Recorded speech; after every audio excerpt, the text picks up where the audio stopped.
بڑا مشکل کام ہے، لیکن یہ بڑے اس سے آتا ہے تجربوں سے گزر کے. اپنے جذبات پہ قابو رکھنا، اپنی بات کو دلیل سے کہتے رہنا، دوسرے کی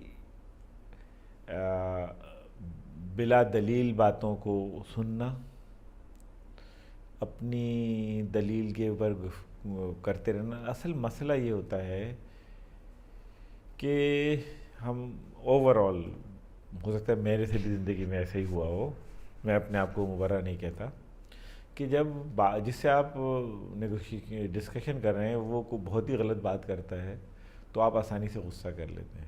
جو آپ سے بڑا ہوتا ہے آپ اس سے غصہ کر نہیں سکتے، تو آپ کے پاس اور کوئی حل نہیں ہوتا کہ سوچیں کہ اس کو کیسے حل کیا جائے، اس کو کیسے ہینڈل کیا جائے. تو آپ غصہ کو کنٹرول کرتے ہوئے آپ کو بات کرنی پڑتی ہے. لیکن یہ تجربوں سے گزر کے انسان سیکھتا ہے کہ اپنے جذبات کو قابو رکھے، اپنی بات کو دلیل سے کہتا رہے. یہی ہے.